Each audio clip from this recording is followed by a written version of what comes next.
புதுப்பட்டிங்கிற ஒரு அழகான கிராமம் இருந்தது. அந்த கிராமத்துல செல்விங்கிற பாட்டி வசிச்சு வந்தாங்க. அவங்க காட்டுக்குள்ளதான் தன்னோட வீட அமைச்சுக்கிட்டாங்க. காட்டுக்குள்ளேயே மீன் குழம்பு கடை எல்லாம் வச்சிருந்தாங்க. அந்த பாட்டியோட கடை எப்படி காட்டுக்குள்ள வச்சும் கூட இவ்ளோ நல்லா ஓடுதுன்னு மக்கள் எல்லாத்துக்குமே நிறைய பேத்துக்கு இந்த கேள்வி இருக்கும். காலையில ஆனதுமே பாட்டி மீன் குழம்பு சமைச்சு முதல் வேலையா பூனைக்கும் எலிக்கும் அந்த மாதிரி வச்சுட்டு தான் சாப்பிடுவாங்க. அதுக்கு ஒரு நாள் விறகு பொறுக்கிட்டு இருந்த ஒரு தாத்தா அவங்க கிட்ட இத பத்தி கேட்டாரு. ஏமா, உனக்கு என்ன பைத்தியம் கீட்டம் புடிச்சிருக்கிற? இந்த காட்டுக்குள்ள மீன் குழம்பு கடைய வச்சு யாரு வாங்கி சாப்பிட போறா? எது புலி சிங்கம் நாய்கி எல்லாம் வாங்கி சாப்பிடுமா? பணம் கொடுத்துட்டு போகுமா? அதை யோசிக்காம என்னமா இங்க கடைய போட்டிருக்கிற? ஏன்பா, யாரு சொன்னா? நகரத்துல இருந்து என் கடைக்கு எல்லாரும் டானி நாத்துல மீன் வாங்க வந்துருவாங்க பாத்துக்க. என் வைக்கிற மீன் குழம்பு ருசி அந்த நகரம் வரைக்கும் அடிக்குமா. அந்த மக்களே ரொம்ப பெருமைப்பட்டுக்குவாங்க தெரியுமா? இப்ப வரைக்கும் அவ்வளவு தூரத்துல இருந்து இங்க வரைக்கும் நடந்து வாங்கிட்டு போறாங்கன்னா என்ன அர்த்தம்? என் குழம்பு பிடிக்காமையா வாங்கிட்டு போவாங்க? என்னமோ சொல்றமா, உண்மையா பொய்யானே உனக்கு தான் தெரியும் பாத்துக்க. நான் என்ன சொல்லுவேன்னா, வெளிப்புறத்துல போய் கடைய போட்டாதானே நல்லா ஓடும். நான் விறகு பொறுக்க வந்தப்பதான் உன்னையவே பார்த்தேன். சரி, நான் கிளம்புறேன். அந்த பாட்டி சாப்பாட உயிரினங்களுக்கு வச்சாங்க. அந்த பாட்டி சொன்ன மாதிரி கொஞ்ச நேரத்துல உங்க கடைக்கு கஸ்டமர் வர ஆரம்பிச்சாங்க. ஏடி செல்வி, அப்பா அங்க நடந்தவருக்குள்ள போதும் நான் இதுக்கு அடைய தூக்கி அங்க மாத்திரன்னு கேட்கவே மாட்டேங்கிற பாத்துக்க. ஏண்டி, உன்னை யாரு அங்க இருந்து இவ்வளவு தூரத்துக்கு கஷ்டப்பட்டு வர சொன்னது? பேசாம அங்கிட்டு என்ன கடை இருக்கோ அங்கேயே வாங்கி சாப்பிட்டுக்க வேண்டியதானே? நானா உன்னை கஷ்டப்பட்டு வர சொன்னேன்? ஏடி, அது மட்டும் எனக்கு முடியவே முடியாது. உன் மீன் குழம்புக்கும் மீன் பொரியலுக்கும் ஈடு என எதுவுமே கிடையாது. யாருனாலும் இந்த சுவையில வைக்க முடியாதுடி. அதனாலதான் கால் வலிச்சாலும் பரவாயில்லன்னு அங்க இருந்து இங்க வரையும் நான் வந்துருவேன் பாத்துக்க. ஏடி, இவ்வளவு தூரம் நடந்து வந்ததுக்கு உன் மீன் குழம்பு சாப்பிட்டாதான் திருப்தியா இருக்கும். போட்டுதா அப்புறம் என்ன ஓயாம நகர்புறத்துக்கு மாத்துன்னு சொல்லிக்கிட்டு இருக்கிற? எப்படின்னா நான் இததான் சொல்லுவேன்னு உனக்கு தெரியாதாக்கும். சரி, உட்காரு, சாப்பாடு தரேன். அம்மா, எனக்கு 2 பார்சல் கொடுத்துறீங்க. ஏன்னா பக்கத்து வீட்டுக்காரங்க வாங்கிட்டு வர சொல்லி இருக்கிறாங்க. அங்க இருந்து நடந்து வர முடியலையாமா. 2 பார்சல் மட்டும் கொடுத்துருங்க. என்ன அதுக்கு என்னம்மா, தாராளமா கொடுத்துறேன். நீங்க முதல்ல சாப்பிடுங்க, அடுத்து வாங்கிட்டு போறதெல்லாம் பேசிக்கலாம். அங்க வந்தவங்களும் அந்த மீன் குழம்பு வாங்கி ருசிக்க சாப்பிட்டாங்க. செல்வியம்மா, எங்களுக்கு மீன் குழம்பு கொடுங்க. மீன் பொரியல் ஒரு பெப்பர் மீன் பொரியல் ஒண்ணு வச்சிருப்பீங்க பாத்தீங்களா? அதுதான் எனக்கு இன்னைக்கு 4 கொடுக்கணும் பாத்துக்கோங்க. அதுக்காகவே நான் கருந்து இங்க வந்துட்டேன். அந்த பெப்பர் மீனை எப்படிதாம்மா போறீங்க? ரொம்ப சுவையா இருக்குது. அது என்னம்மா, நம்ம மிளகா சாந்த மசாலா தடவுறோம்ல, அதுக்கு பதில மிளகு போட்டு தடவுனா முடிஞ்சிச்சு. அத கொஞ்சம் முயற்சி பண்ணி போட்டோம்னா நல்லா வந்துரும். ஆனா என்ன, கருகாம எடுக்கணும் பாத்துக்க. மிளகு கருகுச்சுன்னா நல்லாவே இருக்காது. கொஞ்சம் கருகாப்பா எடுத்துடணும் பாத்துக்க. நீ வேணா பாட்டி வீட்டுக்கு ஒரு நாள் வா, எல்லாத்தையும் கத்து தரேன். அம்மா, இவ்வளவு நம்பாதீங்க பாத்துக்கோங்க. உங்க கடையில இருக்க எல்லா சீக்கிரட்டையும் தெரிஞ்சுட்டு இவ போய் நகர்ப்புறத்துல கடையை போட ஆரம்பிச்சிருவா.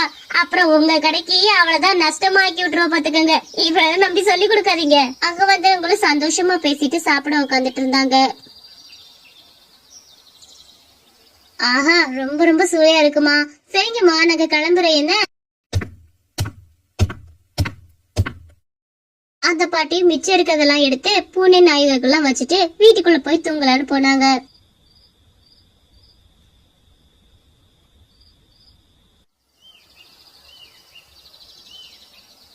காலையில ஆனதுமே செல்வியம்மா வழக்கம் போல சமைச்சு அங்க இருக்க சின்ன சின்ன உயிரினங்களுக்கு எல்லாம் படைச்சிட்டு மறுபடியும் கடைய ஆரம்பிச்சாங்க. என்ன, எல்லாம் நல்லா சாப்பிடுங்க.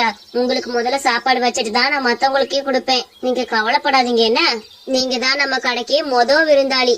அந்த பாட்டி வழக்கம் போல தன்னோட கடைய ஆரம்பிச்சாங்க. ஆனா அங்கதான் அந்த பாட்டிக்கு ஒரு அதிர்ச்சியான விஷயம் காத்திருந்துச்சு.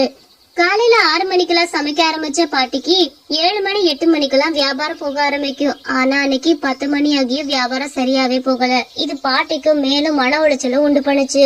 பாட்டிக்கு ஒரு விஷயம் கூட புரியல, எதனால யாருமே நம்ம கடைக்கு வரலன்னு. என்னடா இது, நம்ம கடை மீன் குழம்புனா இந்த மக்களுக்கு ரொம்ப பிடிக்கும். அப்புறம் எப்படி இவங்க எல்லாம் வராம இருக்காங்கன்னு எனக்கு ஒண்ணுமே புரிய மாட்டேங்குது. எதுன்னு தெரியலையே. என்னடா ஆச்சு இந்த கிராம மக்களுக்கு? நாம எப்பவுமே சாப்பாடு செஞ்சு முடிக்கிறதுக்குள்ளேயே நிறைய கஸ்டமர் வருவாங்க. இன்னைக்கு என்னமோ முடிச்சு 4-5 மணி நேரம் ஆயிப்போச்சு, இன்ன வரைக்கும் யாரையுமே காணா. ஒருவேளை இதுக்கு மேல இது வருவாங்களோ? சரி, கொஞ்ச நேரம் காத்திருப்போம், அதுக்கப்புறம் என்னன்னு பாப்போம். அந்த பாட்டி ரொம்ப நேரம் காத்திருந்தாங்க. ஆனா அந்த காத்திருப்பு நைட்டு வரைக்குமே போயிருச்சு. அட கடவுளே, என்னாச்சு இந்த கிராம மக்களுக்கு? எப்பவும் என் கடைக்கு டான்னு வந்துருவாங்க, இன்னைக்கு யாருமே வரக்கானா? ராத்திரி வேற ஆயிருச்சு, இதுக்கு மேல யாரு என் கடைக்கு வர போறா? எதனால இந்த கிராம மக்கள் வரலன்னு ஒண்ணும் புரிய மாட்டேங்குது. ஏதாவது புரிஞ்சா வச்சு பண்ணலாம். சரி, மீதி இருக்கதெல்லாம் விலங்குகளுக்கு வலிச்சு வச்சுட்டு பேசாம உள்ள போய் படுப்போம். நாளைக்கு என்னன்னு போய் கேட்டுக்குவோம். அந்த பாட்டி மீதி இருக்கதெல்லாம் வலிச்சு வச்சுட்டு ரொம்ப சோகத்தோட வீட்டுக்கு போனாங்க. இன்னைக்கு சோறு வைக்க வேணாம், வேலையே இந்த கிராமத்துக்குள்ள போய் எதுக்காக என் கடைக்கு வரலன்னு எல்லாத்தையும் கேட்டுட்டு வருவோம். அப்பனாதான் மன திருப்தியா இருக்கும். இன்னைக்கு போட்டு யாரு வரலன்னா ரொம்ப சங்கட்டமா போயிருச்சே.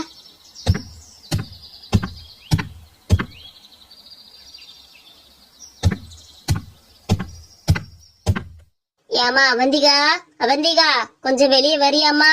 ஏமா அவந்திகா, என் கடை மீன் குழம்புனா இந்த கிராம மக்களுக்கு எல்லாத்துக்கும் பிடிக்கும். ஆனா நேத்துக்கு யாருமே வந்து வாங்கி சாப்பிடல.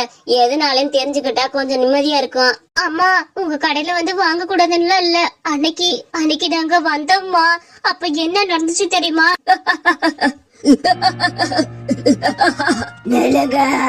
எங்கடி போறீங்க ரெண்டு பேரும்? எங்க போறீங்க? என்ன தாண்டி நீங்க போயிருவீங்களா? ஐயோ கடவுளே, யாரு இது? ஐயோ பேயா இருக்குமோ? ஒருவேளை பேய் அப்படி பேசுதோ? எனக்கு பயமா இருக்குடி. வா நம்ம ஓடி போயிடலாம். அதெல்லாம் ஒண்ணு இருக்காதுடி.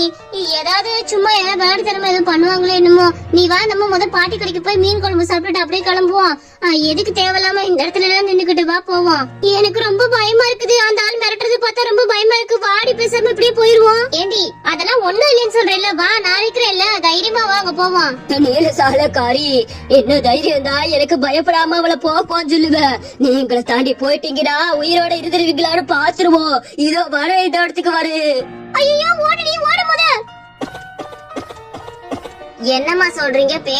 பேயெல்லாம் இருக்க வாய்ப்பே இல்ல. நான் ராத்திரி நேரத்துல கூட மார்க்கெட்டுக்கு போய் சில பொருள் எல்லாம் வாங்கி வச்சிருக்கேனே. அப்படிலாம் நான் எந்த பேயும் பார்த்தது கிடையாது.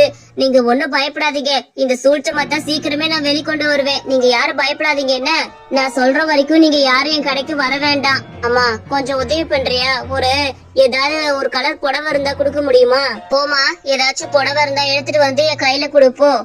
சரிங்கம்மா, நீங்க கேட்டு நான் இல்லைன்னா சொல்ல போறேன். இருங்க, எடுத்துட்டு வந்து தரேன். அந்த பாட்டியும் புடவைய வாங்கிட்டு அங்க இருந்து கிளம்பினாங்க.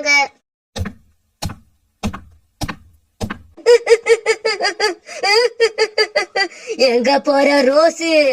ரோஸ் கலர் புடவை கட்டினவளே, என்ன தாண்டி போயிருவியா? அந்த கிளவி கடைக்கு இதுக்கு மேல யாரும் போக கூடாது. நான் தான் பேய் வந்திருக்கிறேன்.